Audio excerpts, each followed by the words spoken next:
Go and tell somebody Jesus. Mission Movement. போய் சொல்லுங்கள் இயேசுவை. அர்ப்பணி இயக்கம்.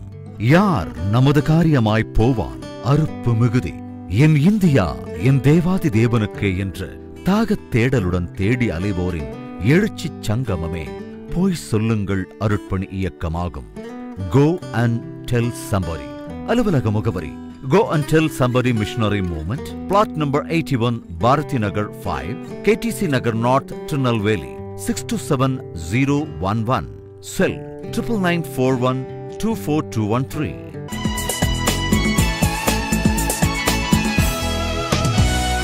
தேனினி மயிலும் இயேசுவின் நாமம் திவ்ய மதுரமாமே, அதை தேடியே நாடி ஓடியே வருவின் திருச்சபையானோரே.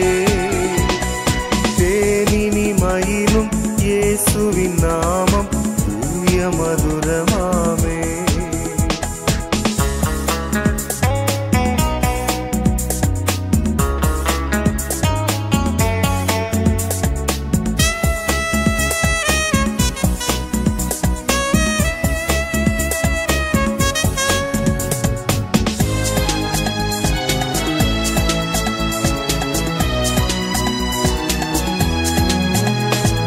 காசினிதனிலே நேசமதாக கஷ்டத்தை உத்தரித்தே, பாவ கசடதை அறுத்து சாபத்தை தொலைத்தார் கண்டுணர் நீ மனமே.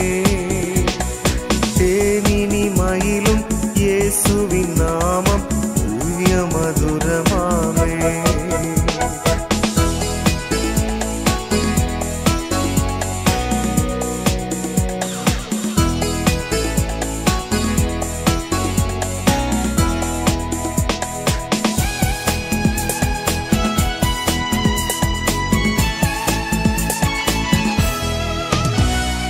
பாவியை மீட்க தாவிய உயிரை தாமே ஈந்தவரா, இன்னும் நேமியம் கருணை நிலை வரமுண்டு நிதம் துதி என் மனமே.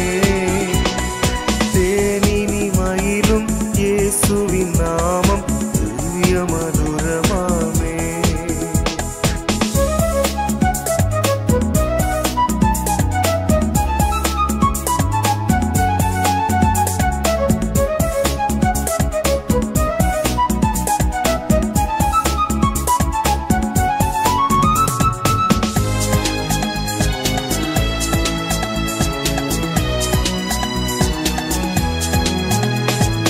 காலையில் பனி போல் மாயமாய் உலகமுபாயமாய் நீங்கிவிடும், என்றும் கர்த்தரின் பாதம் நிச்சயம் நம்பு.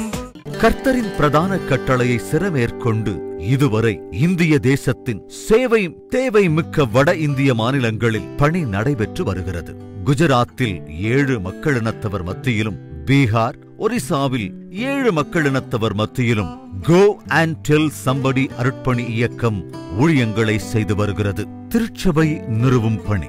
ரட்சிப்பின் செய்தியால் ஆட்கொள்ளப்பட்டு மீட்கப்பட்ட மக்கள் திருச்சபையாகிய மந்தையில் சேர்க்கப்பட்டு ஒன்று கூடி ஆராதிக்க, வேதத்தை கற்றுக்கொள்ள, ஆவிக்குரிய போதனைகளைப் பெற ஆலயங்கள் கட்டி எழுப்பப்பட வேண்டும். ஆலயம் இல்லாத இடங்களில் சபையாக வீடுகளில் கூடியும் மரத்தினடியில் கூடியும் தேவனை ஆராதித்து வருகின்றனர்.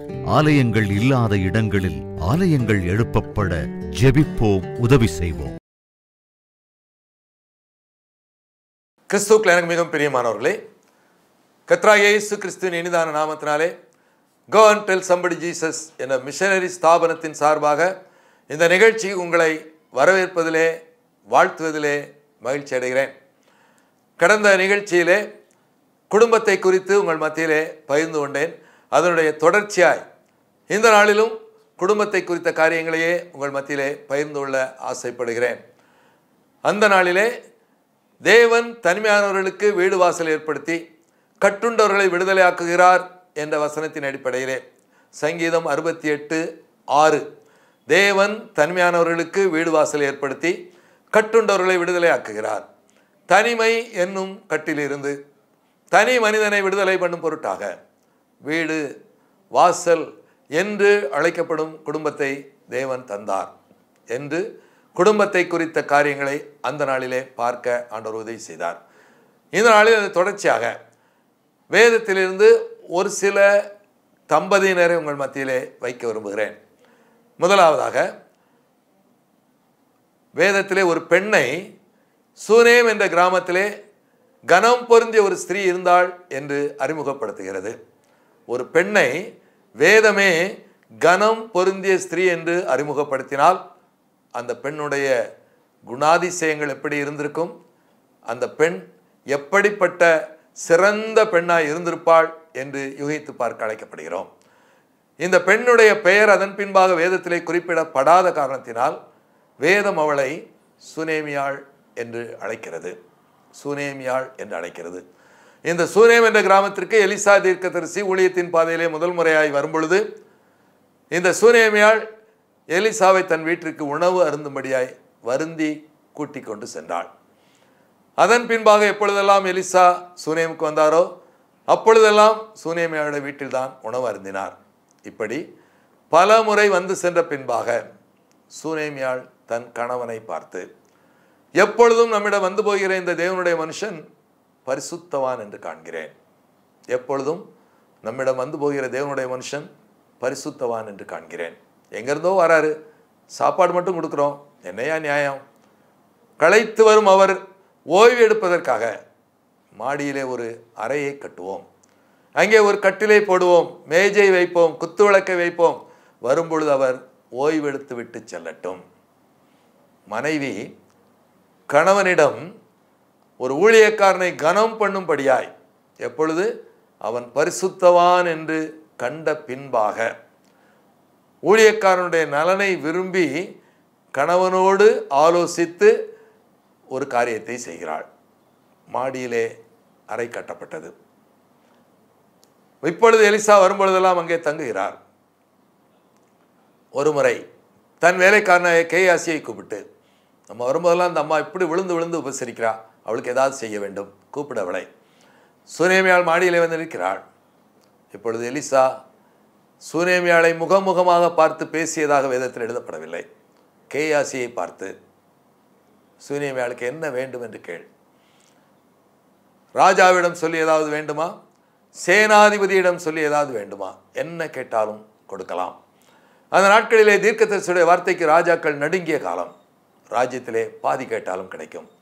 அப்படிப்பட்ட சந்தர்ப்பம் கொடுக்கப்படும் பொழுது சூனேமியாள் சொன்ன பதில், என் ஜனத்தின் நடுவே நான் சுகமாய் குடியிருக்கிறேன், என் ஜனத்தின் நடுவே நான் சுகமாய் குடியிருக்கிறேன், போதையா, எனக்கு ஒன்றும் வேண்டாம், சந்தோஷமாக வாழ்ந்து கொண்டிருக்கிறேன், என்ன கேட்டாலும் கிடைக்கும் என்ற வாய்ப்பு கொடுக்கப்படும் பொழுது சூனேமியாள் சொன்ன பதில், எனக்கு எதுவும் வேண்டாம்.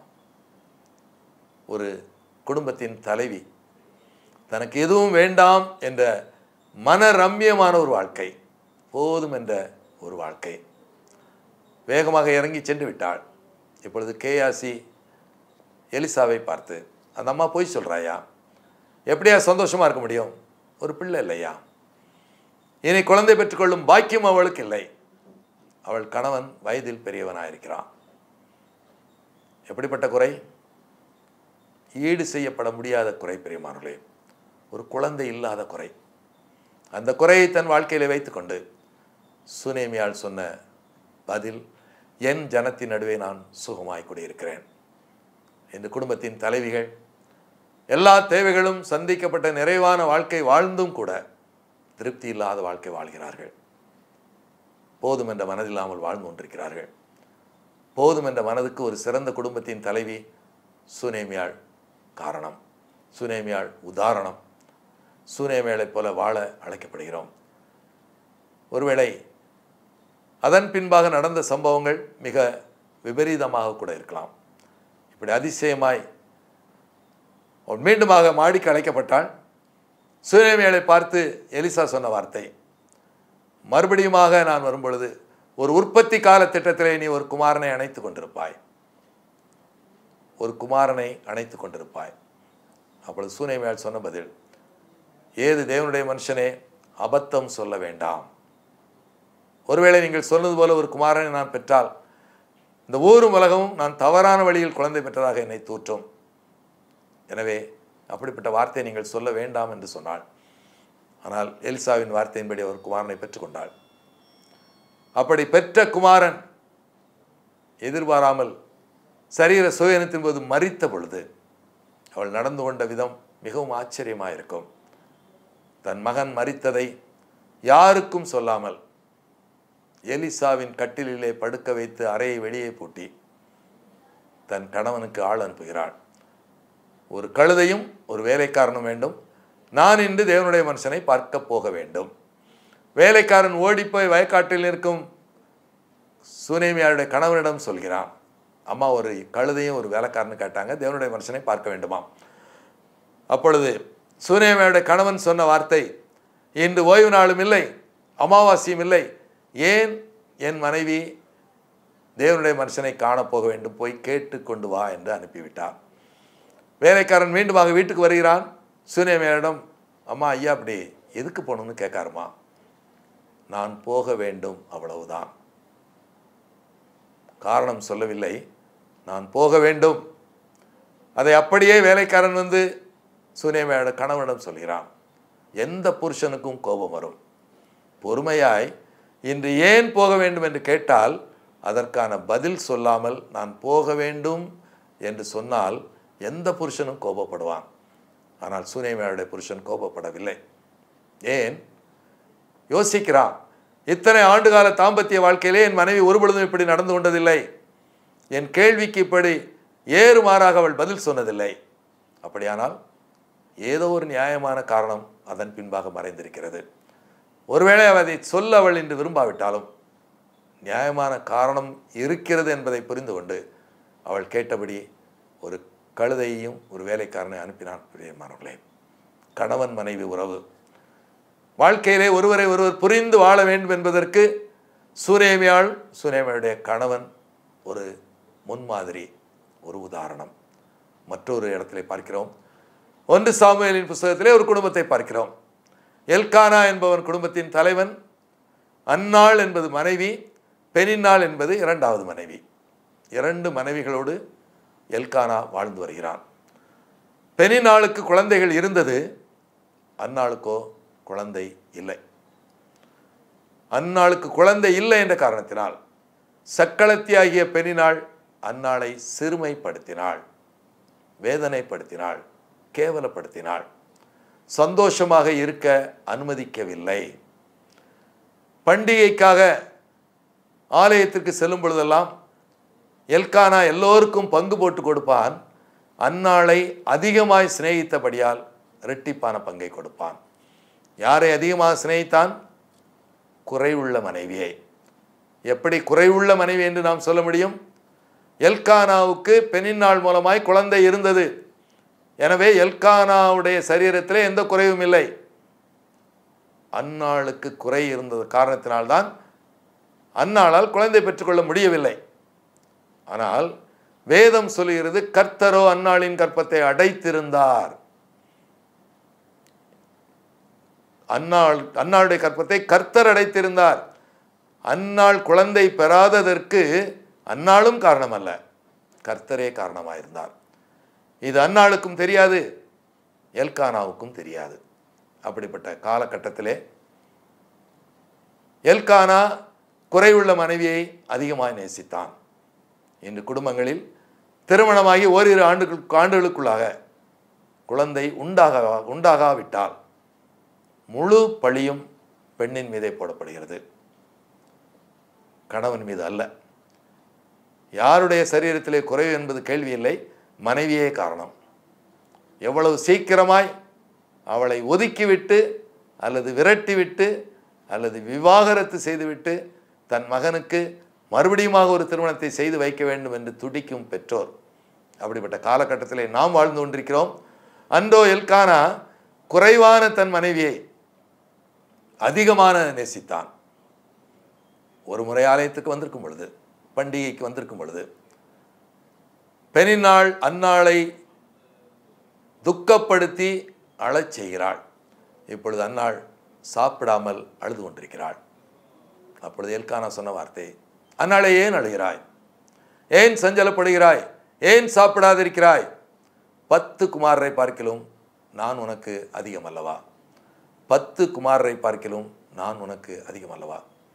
எந்த கணவனும் குறைவுள்ள ஒரு மனைவியை பார்த்து சொல்ல முடியாத ஒரு வார்த்தையை எல்கானா சொன்னான். பிரியமானவர்களே, குறைவுள்ள மனைவி, குழந்தை பெறுவதற்கு தகுதி இல்லாத ஒரு மனைவி, அவளை அதிகம் நேசித்தது மாத்திரமல்ல, இரட்டிப்பான பங்கை கொடுத்தது மாத்திரமல்ல, 10 குமாரரை பார்க்கிலும் நான் உனக்கு அதிகம் அல்லவா என்று அவளை ஆற்றி தேற்றி அரவணைத்த ஒரு நல்ல கணவன். இன்று குடும்பங்களிலே இப்படிப்பட்ட கணவன்மார் தேவை. குறைவுள்ள, பலவீனமான, வியாதிப்பட்ட மனைவியை அளவுக்கு அதிகமாய் நேசிக்கக்கூடிய கணவன்மாரை இன்று சமுதாயத்திலே தேடித்தான் பார்க்க வேண்டும். இன்று அப்படிப்பட்ட கணவன்மார் தேவை. இப்பொழுது அன்னாள் மனம் கசந்து மிகவும் அழுது கர்த்தரை நோக்கி விண்ணப்பம் பண்ணினாள். எப்படி விண்ணப்பம் பண்ணினாள்? மனம் கசந்து மிகவும் அழுது. அவருடைய ஜெபம் எப்படியாயிருந்தது? சேனைகளின் கர்த்தாவே, உமது அடியாளுடைய சிறுமையை கண்ணோக்கி பார்த்து உமது அடியாளை மறவாமல் நினைத்தருளி உமது அடியாளுக்கு ஒரு ஆண் பிள்ளையை கொடுத்தாள். உமது அடியாளின் சிறுமையை கண்ணோக்கி பார்த்து உமது அடியாளை மறவாமல் நினைத்தருளி உமது அடியாளுக்கு ஒரு ஆண் பிள்ளையை கொடுத்தாள். ஒரு விண்ணப்பத்தை வைக்கிறாள். எப்படி? தன்னை அடிமை அடிமை அடிமை என்று 3 முறை தாழ்த்துகிறாள். ஒருவேளை எல்லோரும் ஜெபிக்கிறோம். எப்பொழுதாவது நம்முடைய ஜெபத்திலே இப்படியாக நம்மை தாழ்த்தி பார்த்த அனுபவம் எத்தனை பேருக்கு இருக்கிறது? அவளால் தன்னை அடிமையாய் ஆண்டவருக்கு முன்பாக நிறுத்த முடிந்தது.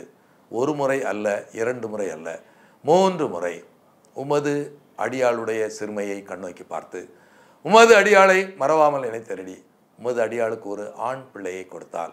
விண்ணப்பம் மிக தெளிவாய், விளக்கமாய், ஆணித்தரமாய் இருந்தது. எனக்கு ஒரு பிள்ளை வேண்டும் என்று அவள் கேட்கவில்லை. எனக்கு ஒரு ஆண் பிள்ளை வேண்டும். எதற்காக? அவன் உயிரோடு இருக்கும் சகல நாளும் அவனை கர்த்தருக்கே ஒப்பு கொடுப்பேன். ஒரு வேண்டுதல், அதற்கு ஒரு பொருத்தனை. வேண்டுதல் நிறைவேற்றப்பட்டால் நான் பொருத்தனையை செலுத்துவேன். அதற்கு பொருத்தனையை நிறைவேற்ற வேண்டுமானால் பிள்ளையை கர்த்தருக்கே நான் திருப்பி கொடுப்பேன். ஆண் பிள்ளையை கொடுத்தால் மாத்திரமே ஆலய பணிவிடைக்காக பிள்ளையை கொடுக்க முடியும். இல்லாவிட்டால் கொடுக்க முடியாது. பெண் பிள்ளைகள் ஆலயத்திலே பணிவிடை செய்ய முடியாது. அது அந்த காலம். எனவே மிக தெளிவாக இருந்தால் தன்னுடைய விண்ணப்பத்திலே.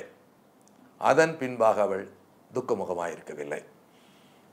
விண்ணப்பம் ஆண்டவரிடம் கொடுக்கப்பட்டது, பொருத்தனையும் செய்யப்பட்டது. இந்த நாட்களிலும் பொருத்தனைகள் செய்கிறோம். ஒரு வேலை கிடைத்தால் முதல் மாத சம்பளம் கோயிலுக்கு. நான் நினைத்த இந்த காரியம் நடந்தால் ஒரு ஹோமுக்கு நான் சாப்பாடு போட்டுருவேன். இப்படி ஆண்டவரே நீர் இதை தந்தால் நான் அதை தருவேன், அதை தந்தால் இதை தருவேன் என்று ஆண்டவரோடு பல வழிகளிலே பேரம் பேசுகிறோம். குற்றம் சொல்வதற்காக அல்ல. ஒருவேளை பொருத்தனை செய்வது நல்லது. ஆண்டவரிடம் கேட்டு அதற்கு பதிலாக பொருத்தனை செய்யலாம். ஆனால் அன்னாளுடைய பொருத்தனை போல ஆண்டவர் கொடுப்பதை ஆண்டவருக்கே திருப்பி கொடுக்கும் பொருத்தனை அரிதான பொருத்தனை.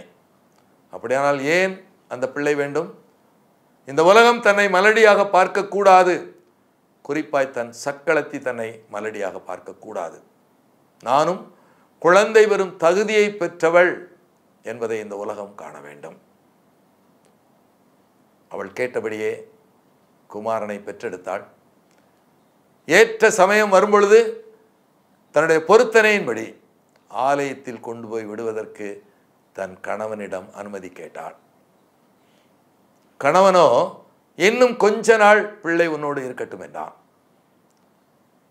பிரிய முடியாத குழந்தை. பிரியமானவர்களே, வாழ்க்கையிலே இழக்கக்கூடாதது, வாழ்க்கையிலே அவளுக்கு மிக மிக அருமையானது. அதை பிரிவதற்கு தயாராயிருந்தாள், பிரிவதற்கு ஆயத்தமாயிருந்தாள். ஆனால் கணவனோ இன்னும் கொஞ்ச நாள் பிள்ளை உன்னோடு இருக்கட்டும். எத்தனை மகிழ்ச்சி அடைந்திருப்பாள். அந்த கொஞ்ச நாள் என்பது அந்த மழலை முகம், அந்த பிஞ்சு முகம், அதை பார்த்து கொண்டே இருக்கும் வாய்ப்பு கணவனால் கொடுக்கப்பட்டது. ஒரு கணவன் மனைவியை புரிந்து மனைவி பொருத்தனை நிறைவேற்றுவதிலே தீவிரமாக இருந்தாலும் சற்று கால அவகாசத்தை ஒரு கணவனால் கொடுக்க முடிந்தது. எதற்காக? மனைவியுடைய சந்தோஷத்திற்காக. மனைவி குழந்தை பெரிய ஆயத்தமாக இருக்கிறாள், ஆனால் குழந்தையோடு இன்னும் கொஞ்ச காலம் இருக்கட்டும் என்று கணவனால் நினைக்க முடிந்தது. என்று மனைவிகள் சந்தோஷப்படுவதற்கு, மனைவிகளுடைய சந்தோஷம் இன்னும் கொஞ்ச நாள் நீட்டித்திருப்பதற்கு கணவன்மாருடைய பங்கு எப்படியாயிருக்கிறது? இந்த அருமையான எல்கானாவை போல கணவனாய் மனைவிக்கு செய்ய வேண்டிய கடமைகளிலே சிறிதும் குறைவின்றி எல்லாவற்றையும் சிறப்பாய் செய்து நிறைவேற்றிய ஒரு எல்கானா, ஒரு அன்னாள். பிரியமானவர்களே, இப்படி வேதத்திலே பல இடங்களிலே பல காரியங்களை பார்க்கிறோம். ஒரு குடும்பத்தின் ஒரு நபர் மாறிவிட்டால் குடும்பமே எத்தனை பெரிய மாற்றத்திற்குள்ளாக அல்லது எத்தனை பெரிய மகிழ்ச்சிக்குள்ளாக வழிநடத்தப்படும் என்பதற்கு அழகான ஒரு சிறு உதாரணம் உண்டு. டிரான்ஸ்வேர்ல்ட் ரேடியோ என்ற ஒரு ஸ்தாபனம் இருக்கிறது. ஒருவேளை நீங்கள் அறிந்திருக்கலாம். இது வானொலி மூலமாக உலகெங்கிலும் இயேசுவை அறிவித்து வருகிறது. ஒரு காலத்தில் டிரான்சிஸ்டர் மட்டும்தான் இருந்தது. ஒருவேளை இன்று விஞ்ஞான முன்னேற்றம் காரணமாக டிரான்சிஸ்டர் இல்லை என்று சொல்லும் அளவுக்கு காலம் மாறிவிட்டது. இன்று டிவிகளிலே அந்த டிரான்ஸ்வேர்ல்ட் ரேடியோவுடைய வேத ஆராய்ச்சியும் மற்ற காரியங்களும் ஒளிபரப்பப்படுகிறது. அந்த நாட்களிலே டிரான்சிஸ்டர் காலத்திலே ஒவ்வொரு நாளும் காலை 6 முதல் 6:30 வரை இந்த டிரான்ஸ்வேர்ல்ட் ரேடியோவுடைய ப்ரோக்ராமிலே வேத ஆராய்ச்சி வரும். சனிக்கிழமை மாத்திரம் நம்ம குடும்பம் என்ற தலைப்பிலே ஒரு சிறு நாடகம் வெளியிடப்படும். ஒரு சனிக்கிழமை நடத்தப்பட்ட இந்த டிரான்ஸ்வேர்ல்ட் ரேடியோவுடைய நிகழ்ச்சியின் நாடகம், அந்த நாடகத்தின் கிளைமேக்ஸ் காட்சியிலே என் கண்களிலிருந்து கண்ணீர் வடிந்தது. பிரியமானவர்களே, அந்த அளவுக்கு அது பாதிப்பை கொடுத்தது. ஒரு குடும்பம் காலை 8 மணி பரபரப்பாக அவரவர் அவருடைய வேலைகளை பார்க்கிறார்கள். குடும்பத்தின் தலைவி சமையலறையிலே சமையல் பண்ணுவதிலே மிக வேகமாக தன் பங்கை கொடுத்து கொண்டிருக்கிறாள். 2வது வகுப்பு படிக்கும் மகன் அங்கிருந்து, அம்மா எனக்கு ஷூ போட்டு விடுங்கம்மா. அப்பொழுது அம்மா சொல்கிறா, என்ன செல்லம், நீ நல்லா தான் 2ஆம் கிளாஸ் படிச்சுட்டு இருக்க, நீ தான் பெரிய பையனாயிட்டே, நீயே போட்டுக்க செல்லம். இல்லைம்மா நீ தான் போடணும். தன்னுடைய வேலையை போட்டு விட்டு ஓடி வருகிறாள். அப்பொழுது கல்லூரி படித்து கொண்டிருக்கும் மூத்த மகள் பாத்ரூமில் இருந்து, அம்மா டவல் எடுக்க மறந்து வைத்து வந்துட்டேம்மா, சாரிம்மா, கொஞ்சம் டவல் எடுத்து கொண்டாந்து போட்டிருக்கம்மா. என்ன செல்லம் இப்படி, உங்கள் காரியத்தை நீங்கள் பார்க்க வேண்டாமாம்மா. ஓடுறாங்க, துண்டை கொண்டே போடுறாங்க. கணவன் ஹாலில் சேரில் உட்காந்துட்டு, நான் குளிச்சுட்டு வந்து எவ்வளோ நேரம் ஆச்சு, குளிச்சுட்டு வந்தோடனே பேப்பர் படிப்பேன்னு தெரியும்ல, என் டேபிளுக்கு இன்னும் என் பேப்பர் வரல, என்ன பண்ணிகிட்டு இருக்காங்க நீ? ஓடுகிறாள். இப்படி அங்கு இங்குமா அலையும் பொழுது +1 படித்து கொண்டிருக்கும் மகன், அம்மா அப்பாவை ஹெட்மாஸ்டர் இன்னைக்கு ஸ்கூலுக்கு வர சொன்னார்மா. போய் கணவனிடம் சொல்கிறாள், ஏங்க நம்ம பிரின்ஸுடைய ஹெட்மாஸ்டர் உங்களை ஸ்கூலுக்கு வர சொன்னாரா? எனக்கு ஸ்கூலுக்கு போகிறதுக்குலாம் நேரம் கிடையாது, எனக்கு ஆஃபீஸில் ஏகப்பட்ட வேலை இருக்குது, நீ சும்மா தானே இருக்க, வீட்டில் போ. உங்களை தான் வரைச்சிருக்காரு, அதெல்லாம் எனக்கு தெரியாது, நீ போ. மறுநாள் இந்த தாய் ஸ்கூலுக்கு போகிறாள். அப்போ ஹெட்மாஸ்டர் கேட்குறா, என்னமோ நான் பிரின்ஸோட அப்பா தானே வர சொன்னேன், நீங்கள் எதுக்கு வந்தீங்க? ஐயா அவங்க ஆஃபீஸில் ரொம்ப பிஸியாக இருக்காங்க. இல்லைம்மா பிரின்ஸ் நல்லா படிச்சுட்டு இருந்தான் போன பரீட்சை வரைக்கும், இப்போ படிப்பு அவ்வளோ சரியாக தெரியலம்மா, எப்படிம்மா படிக்கிறான் வீட்டில், நீங்கள் என்னம்மா பார்க்குறீங்க? அப்போ அம்மா சொன்னாங்க, ஐயா என் பிள்ளைக்கு நான் எல்லாம் கரெக்டாக செய்கிறேன் ஐயா, ஆனால் எப்படி படிக்கிறான் என்ன படிக்கிறான்னு எனக்கு பார்க்க தெரியாதுயா. இப்படி படித்தானா இந்த வருஷம் அவனை ப்ரொமோட் பண்ண முடியாதுமா, அடுத்த வருஷம் +2, அதனால் இந்த வருஷம் நாங்கள் கவனமாக தான் பிள்ளைகளை ப்ரொமோட் பண்ணணும், கொஞ்சம் கவனமாக படிக்க சொல்லுங்கள், அவங்க அப்பா என்னை வந்து பார்க்க சொல்லுங்கள். வீட்டிற்கு வருகிறாள். சாயந்தரம் ஆஃபீஸ் முடிஞ்சு வந்த கணவன் அதை குறித்து பேசவே இல்லை. என்னங்க ஸ்கூலில் கூப்பிட்டு விட்டாங்கன்னு சொல்லி நான் போயிட்டு வந்தேன், என்ன ஏதுன்னு கேட்டிங்களா? சொல்லு என்ன சொன்னார் ஹெட்மாஸ்டர்? நம்ம பிரின்ஸு நல்லா படிக்கலையா?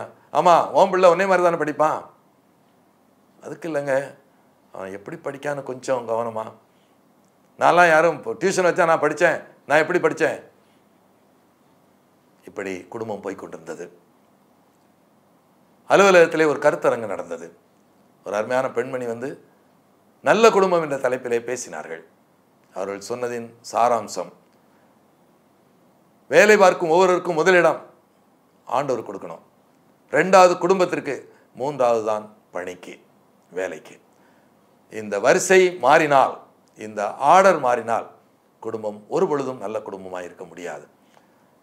முடிந்த பின்பாக எல்லாரும் பாராட்டினாங்க அந்த அம்மாவை. இந்த அருமையான குடும்பத்தின் தலைவர் போய், நீங்கள் சொன்னதெல்லாம் நல்லாத்தமாக இருக்குது, இங்கே ஆஃபீஸில் 1000 வேலை கிடக்கு, அவ்வளோ ஃபைலையும் அள்ளி கொண்டு வச்சு நாங்கள் வீட்டில் வேலை பார்த்துட்டு இருக்கோம், நீங்கள் கரெக்டாக குடும்பத்துக்கு 3வது இடம் கொடுங்க, அவருக்கு ஆண்டருக்கு முதல் இடம் கொடுங்க, குடும்பத்துக்கு முதல் இடம் கொடுங்க, வேலைக்கு 3வது இடம்னு சொல்கிறீங்க, அது எப்படிமா சாத்தியமாகும்? அந்த அருமையான சகோதரி சொன்னது, சரி உங்கள் வீட்டில் உங்களுக்கு எத்தனை பிள்ளைகள்? 3 பிள்ளைகள். என்ன பண்ணுறாங்க? மூத்தவா காலேஜ் படிக்கிறா, 2வது பையன் +1 படிக்கான்னு நினைக்கிறேன். உங்கள் பையன் +1 படிக்கான்னு நினைக்கிறீங்களா? என்னங்க இப்படி ஒரு பொறுப்பு இல்லாமல் பதில் சொல்கிறீங்க?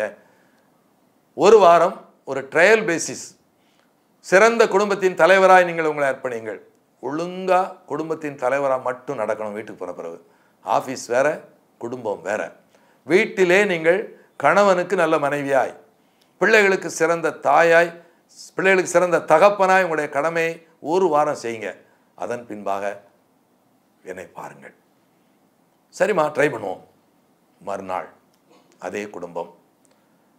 தகப்பனார் உட்கார்ந்து சின்ன பையனுடைய நோட்டுக்கு அட்டை போட்டு கொண்டிருக்கிறார். என்னடா குவார்டர்லி எக்ஸாமே வரல, அதுக்கு நான் அத்தனை அட்டையும் இப்படி கிழிச்சிட்டேன். அப்பா அந்த ஸ்டிக்கர்லாம் சூப்பராக இருக்குப்பா, அழகழகான ஸ்டிக்கர்லாம் எனக்கு வாங்கிட்டு வந்துருக்கீங்களாப்பா. ஒட்டி கொண்டிருக்கும் பொழுது பக்கத்தில் ஃப்ரெண்ட்ஸ் கணக்கு போட்டுக்கிட்டு இருக்கான், எழுதிட்டு இருக்கான். என்னடா எவ்வளோ நேரமாக இதே தியரத்தை வச்சுக்கிட்டு இருக்க? அப்போ அந்த தியரம் எனக்கு புரியவே இல்லைப்பா, கொஞ்சம் பொறு, தம்பிக்கு அட்டை போட்டு முடிச்சுட்டு உனக்கு வந்து நான் அந்த தியரத்தை சொல்லித்தரேன். அப்பொழுது கல்லூரி படிக்கும் மகள் வருகிறாள். அப்பா என்விரான்மெண்டல் டே அப்படின்னு சொல்லி ஒரு மேடம் எழுதிட்டு வர சொன்னாங்க, எழுதியிருக்கேன்ப்பா, கொஞ்சம் பார்த்து எனக்கு செக் பண்ணி கொடுப்பீங்களா? ஆமாம், போன சண்டே நம்ம சர்ச்சில் என்விரான்மெண்டல் சண்டேன்னு செலிப்ரேட் பண்ணாங்கம்மா. அப்போ ஒரு நோட்டீஸ் கொடுத்தாங்க.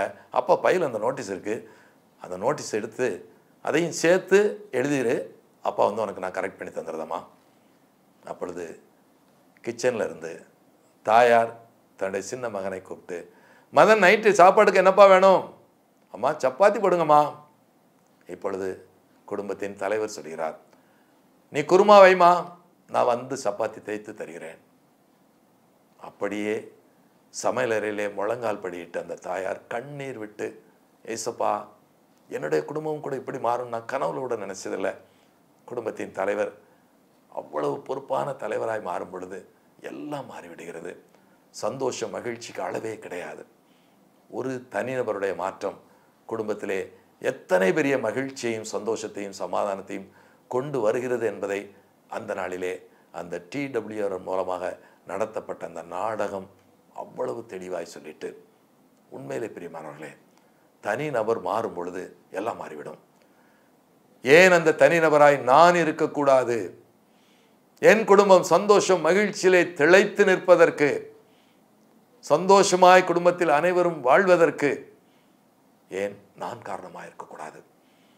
இந்த அநேக குடும்பங்களிலே கணவன் மாறிவிட வேண்டும் என்று மனைவி காத்திருக்கிறார்கள், மனைவி மாறிவிட வேண்டும் என்று கணவன் காத்திருக்கிறார். எதுவுமே நடக்கப் போவதில்லை. நான் மாறிவிட வேண்டும் என்று நான் என்னை அர்ப்பணித்தால் மாறுவதற்கு ஆண்டவர் பலன் தருவார். எனக்கு ஒத்தாசை வரும் பர்வதங்களுக்கு நேராக என் கண்களை ஏறெடுக்கிறேன், வானத்தையும் பூமியையும் உண்டாக்கின கர்த்தரிடத்திலிருந்து எனக்கு ஒத்தாசை வரும் என்று ஒவ்வொரு நாளும் கர்த்தரை மாத்திரம் நோக்கி பார்த்து, நானும் என் வீட்டாருமோ என்றால் கர்த்தரையை சேவிப்போம். முழு குடும்பமாய் ஆண்டவரை ஆராதிக்க அழைக்கப்படுகிறோம். குடும்பமாய் கை கோர்த்தவண்ணம் ஆலயத்துக்கு செல்ல அழைக்கப்படுகிறோம். குடும்பமாய் இல்லத்திலே அமர்ந்து பாடல் பாட அழைக்கப்படுகிறோம். குடும்பமாய் இல்லத்திலே அமர்ந்து வேதம் வாசிக்க அழைக்கப்படுகிறோம், ஜெபிக்க அழைக்கப்படுகிறோம். வீட்டிலே பாடாத பிள்ளை வெளியே ஒரு பொழுதும் பாடாது. வீட்டிலே தெளிவாய் வேதம் வாசிக்காத பிள்ளை வெளியே ஒரு பொழுதும் தெளிவாய் வேதம் வாசிக்காது. வீட்டிலே ஜெபிக்காத பிள்ளை வெளியே ஜெபிக்காது. இந்த அநேக உபவாச ஜபக்கூடுகைகளில் கூட ஜபக்குறிப்பை சொல்லி யாராவது ஒருவர் சத்தத்தை உயர்த்தி ஜெபிக்கும் பொழுது அனைவரும் அதே காரியங்களுக்காக ஜெபிக்க வேண்டும் என்று நிறுத்தும் பொழுது ஒரு சில நிமிடங்கள் மயான அமைதி. யார் ஜெபிப்பது? இன்று பெரியவர்களுடைய நிலைமையே இப்படி இருக்கும் பொழுது பிள்ளைகள் எப்படி ஜெபிப்பார்கள்? இல்லத்திலே பிள்ளைக்கு தெரிய வேண்டும். அம்மா ஜெபம் பண்ண ஆரம்பிக்கும் பொழுது எங்கே ஆரம்பிப்பார்கள், எங்கே முடிப்பார்கள்? அப்பா ஜெபம் பண்ணா எங்கே ஆரம்பிப்பார்கள், எங்கே முடிப்பார்கள்? எதற்காக எல்லாம் ஜெபிப்பார்கள்? நமக்காகவே ஜெபிப்பதில்லை பிரியமானவர்களே, பிறருக்காக ஜெபிக்க அழைக்கப்படுகிறோம். அழகான பழமொழி உண்டு, ஊரா விட்டு பிள்ளையை ஊட்டி வளர்த்தா தான் பிள்ளை தானா வளரும். நீங்கள் பிறருடைய காரியங்களுக்காக ஜெபித்தால் உங்களுடைய சொந்த தேவைகளை ஆண்டவர் சந்திப்பார். வாய் திறந்து கேட்க வேண்டிய அவசியமே இல்லை பிரியமானவர்களே. வாழ்க்கையில ருசிக்க வேண்டும். பிறருடைய பாரத்தை சுமந்து பிறருக்காக பாரத்தோடு, உண்மையோடு, கரிசனையோடு, விசுவாசத்தோடு ஜெபிக்கும் பொழுது தேவன் நம்முடைய குடும்பத்தின் சொந்த தேவைகள் அனைத்தையும் நீங்கள் கேட்காமலேயே சந்திப்பார். எப்பொழுது? குடும்பமாய் பெற்றோர், பிள்ளைகள், கணவன், மனைவி, வயோதிப பெற்றோர் அனைவரும் குடும்பத்திலே மகிழ்ந்து களிகூற வேண்டுமானால் அவர்களுக்கு கொடுக்கப்பட்ட பொறுப்பை அவர்கள் செய்வோம். ஒழுங்காய், அழகாய், நேர்த்தியாய், பரிபூர்ணமாய், அழகாய் செய்து நிறைவேற்றும் பொழுது குடும்பம் ஒரு ஆசீர்வதிக்கப்பட்ட குடும்பமாய் மாறும். வயோதிப பெற்றோரை கனம் பண்ணுவோம்.